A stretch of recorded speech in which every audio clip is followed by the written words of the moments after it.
In the town there were two mutes, and they were always together. Early every morning they would come out from the house where they lived and walk arm in arm down the street to work. The two friends were very different. The one who always steered the way was an obese and dreamy Greek.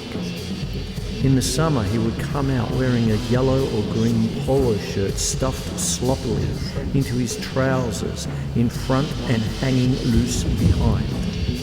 When it was colder, he wore over this a shapeless grey sweater.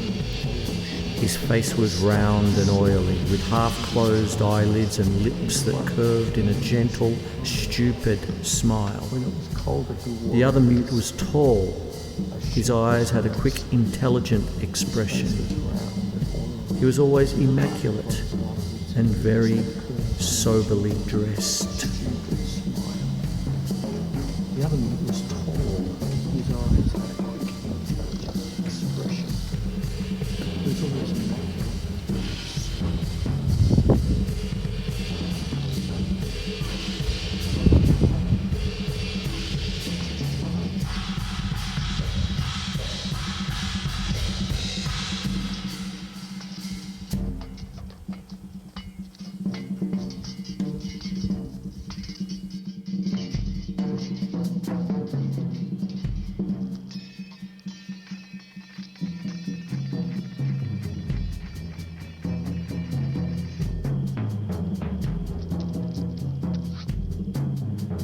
She wished there was some place where she could go to hum it out loud. Some kind of music was too private to sing in a house cram full of people. It was funny too how lonesome a person could be in a crowded house.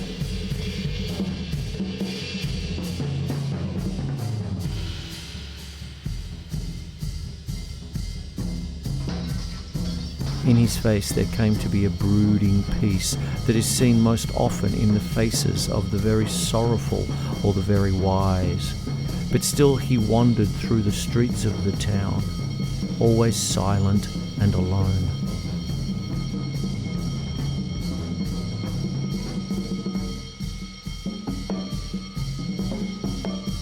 The people dreamed and fought and slept as much as ever. And by habit they shortened their thoughts so that they would not wander out into the darkness beyond tomorrow.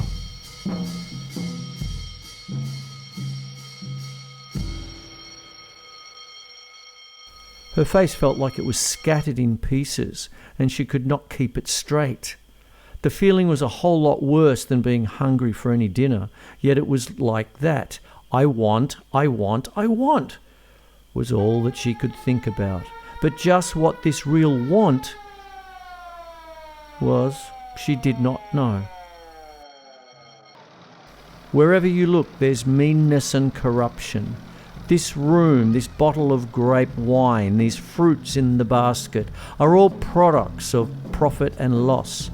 A fellow can't live without giving his passive acceptance to meanness. Somebody wears his tail to a frazzle for every mouthful we eat and every stitch we wear, and nobody seems to know.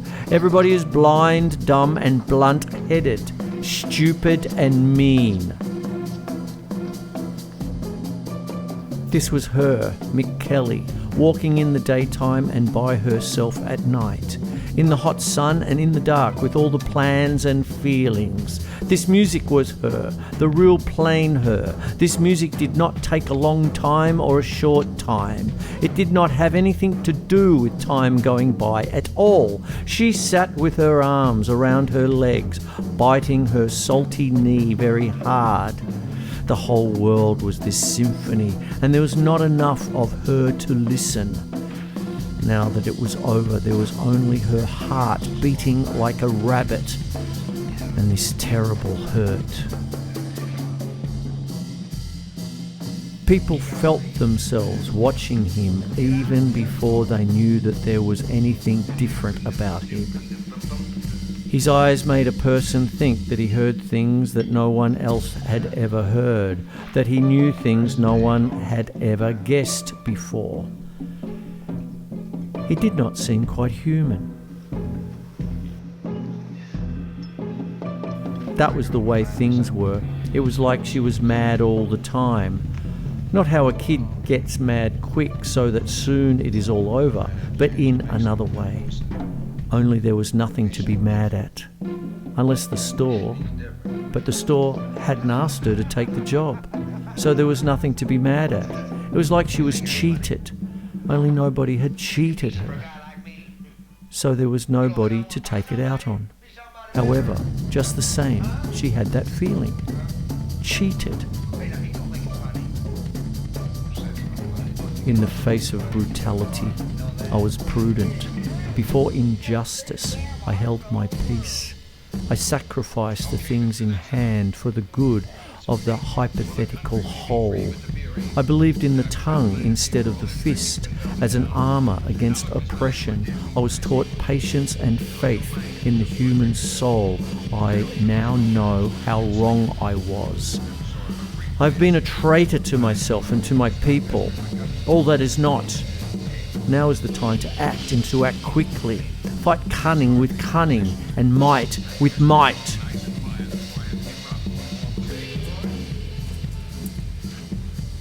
We live in the richest country in the world. There's plenty and to spare for no man, woman or child to be in want. And in addition to this, our country was founded on what should have been a great, true principle. The freedom, equality and rights of each individual. Ha! And what has come of that start? There are corporations worth billions of dollars and hundreds of thousands of people who don't get to eat.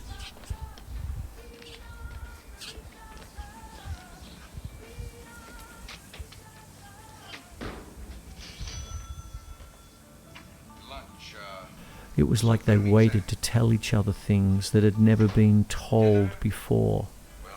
What she had to say was terrible and afraid, but what he would tell her was so true that it would make everything all right. Maybe it was a thing that could not be spoken with words or writing. Maybe he would have to let her understand this in a different way. That was the feeling she had with him.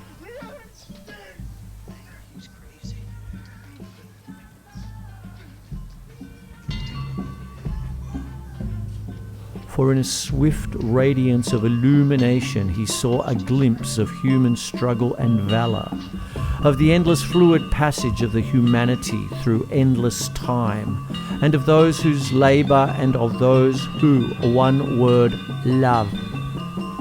His soul expanded, but for a moment only, for in him he felt a warning, a shaft of terror.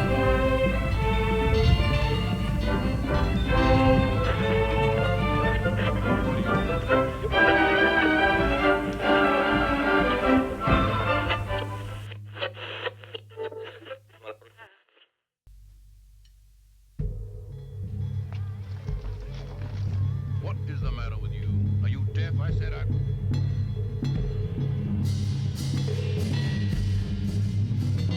We in this room have no private properties. Perhaps one or two of us may own the homes we live in or have $1 or $2 set aside. But we own nothing that does not contribute directly toward keeping us alive. All that we own is our bodies. And we sell our bodies every day we live. We sell them when we go out in the morning to our jobs and when we labor all day. We are forced to sell at any price, at any time, for any purpose. We are forced to sell our bodies so that we can eat and live. And the price which is given us for this is only enough so that we will have the strength to labor longer for the profits of others. Today we are not put up on platforms and sold at the courthouse square, but we are forced to sell our strength, our time, our souls during almost every hour that we live. We have been freed from one kind of slavery, only to be delivered into another. Is this freedom? Are we yet free men? If you ain't got nothing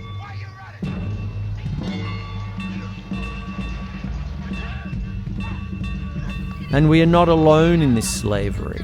There are millions of others throughout the world of all colours and races and creeds. This we must remember. There are many of our people who hate the poor of the white race, and they hate us. The people in this town living by the river who work in the mills, people who are almost as much in need as we are ourselves. This hatred is a great evil, and no good can ever come from it. The injustice of need must bring us all together and not separate us. We must remember that we all make the things of this earth of value because of labour.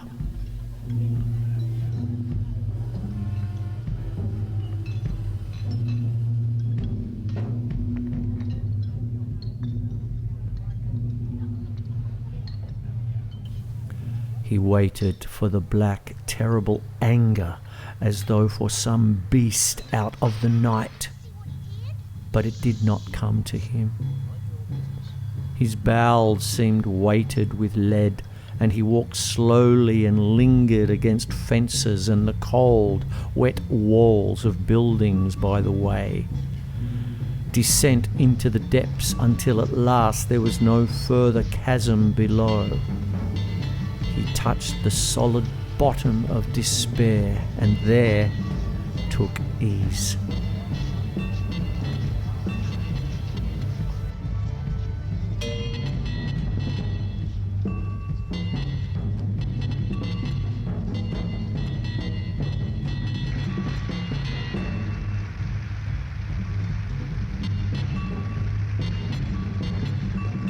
But say a man does know. He sees the world as it is, and he looks back thousands of years to see how it all came about. He watches the slow agglutination of capital and power, and he sees its pinnacle today. He sees America as a crazy house. He sees how men have to rob their brothers in order to live. He sees children starving and women working 60 hours a week to get to eat. He sees a whole damn army of unemployed and billions of dollars and thousands of miles of land wasted. He sees war coming. He sees when people suffer just so much they get mean and ugly and something dies in them. But the main thing he sees is that the whole system of the world is built on a lie. And although it's as plain as the shining sun, the don't-knows have lived with that lie so long they just can't see it.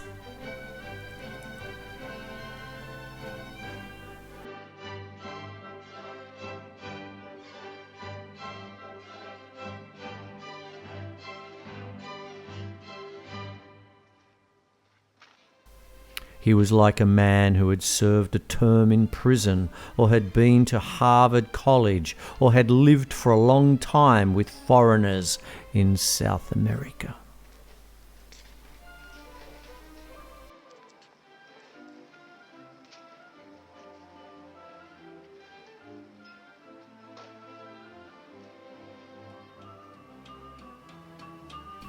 They meant what they said about freedom.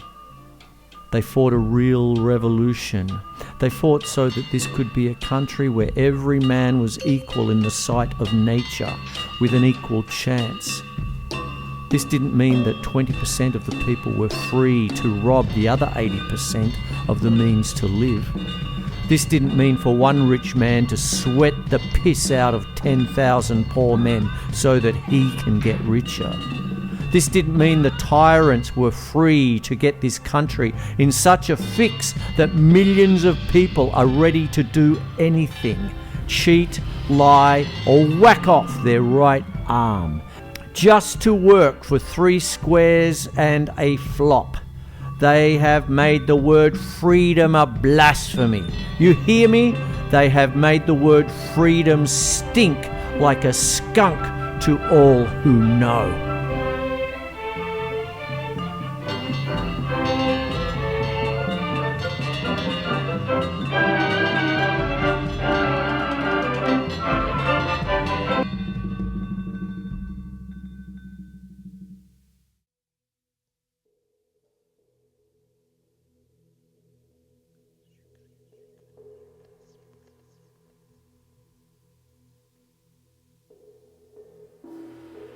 There are those who know and those who don't know. And for every 10,000 who don't know, there's only one who knows. That's the miracle of all time. The fact that these millions know so much but don't know this.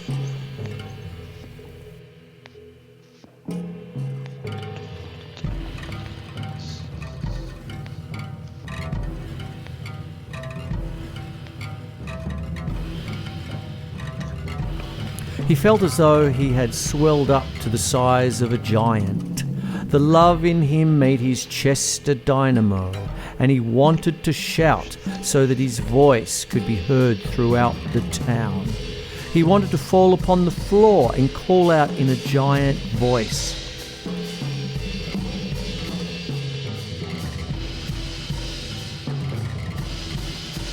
It wasn't like she was lonely, and in fact, she had understood it all in every way except with her brain.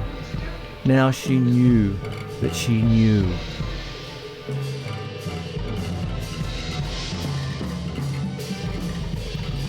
The loneliness in him was so keen that he was filled with terror. Usually he had a pint of bootleg white lightning. He drank the raw liquor, and by daylight he was warm and relaxed. But now no music was in her mind. That was a funny thing. It was like she was shut out from the inside room. Sometimes a quick little tune would come and go, but she never went into the inside room with music like she used to do. It was like she was too tense, or maybe because it was like the store took all her energy and time. She wanted to stay on the inside room, but she didn't know how. It was like the inside room was locked somewhere away from her. A very hard thing to understand.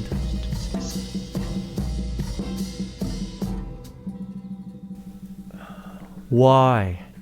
Why was it that in cases of real love, the one who is left does not more often follow the beloved by suicide? Only because the living must bury the dead? Because of the measured rites that must be fulfilled after a death? Because it is as though the one who is left steps for a time upon a stage, and each second swells to an unlimited amount of time, and he is watched by many eyes? Because there is a function he must carry out? Or perhaps when there is love, the widowed must stay for the resurrection of the beloved, so that the one who is gone is not really dead, but grows and is created for a second time in the soul of the living. Why?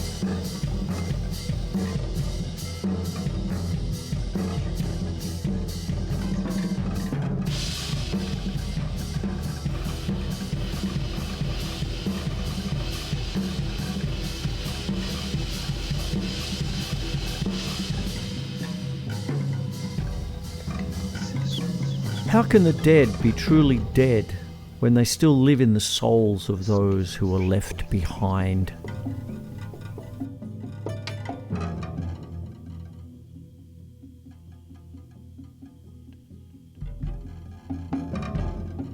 The riddle. The question that had taken root in him and would not let him rest. The puzzle of Singer and the rest of them. More than a year had gone by since it had started. More than a year since Blount had hung around the place on his first long drunk and seen the mute for the first time. Since Mick had begun to follow him in and out. And now for a month Singer had been dead and buried. And the riddle was still in him, so that he could not be tranquil. There was something not natural about it all, something like an ugly joke. When he thought of it, he felt uneasy and in some unknown way afraid. He had managed about the funeral. They had left all that to him. Singer's affairs were in a mess. There were instalments due on everything he owed, and the beneficiary of his life insurance was deceased. There was just enough to bury him. The funeral was at noon. The sun burned down on them with savage heat as they stood around the open, dank grave. The flowers curled and turned brown in the sun. Mick cried so hard that she choked herself and her father had to beat her on the back. Blount scowled down at the grave with his fist to his mouth. The town's coloured doctor, who was somehow related to poor Willie, stood on the edge of the crowd and moaned to himself. And there were strangers nobody had ever seen or heard of before. God knows where they came from or why they were there. The silence in the room was deep as the night itself. Biff stood transfixed, lost in his meditations. Then suddenly he felt a quickening in him. His heart turned and he leaned his back against the counter for support. For in a swift radiance of illumination he saw a glimpse of human struggle and of valour, of the endless fluid passage of humanity through endless time, and of those who labour and of those who, one word, love. His soul expanded, but for a moment only, for in him he felt a warning, a shaft of terror. Between the two worlds he was suspended. He saw that he was looking at his own face in the counterglass before him. Sweat glistened on his temples and his face was contorted. One eye was opened wider than the other. The left eye delved narrowly into the past, while the right gazed wide and affrighted into a future of blackness, error and ruin. And he was suspended between radiance and darkness, between bitter irony and faith. Sharply, he turned away. "Louis," he called. "Louis! Louis!" Again, there was no answer. But Mother of God, was he a sensible man or was he not? And how could this terror throttle him like this when he didn't even know what caused it? And would he just stand there like a jittering ninny, or would he pull himself together and be reasonable? For after all, was he a sensible man, or was he not? Biff wet his handkerchief beneath the water tap and patted his drawn, tense face. Somehow he remembered that the awning had not yet been raised. As he went to the door, his walk gained steadiness. And when at last he was inside again, he composed himself soberly to await the morning sun.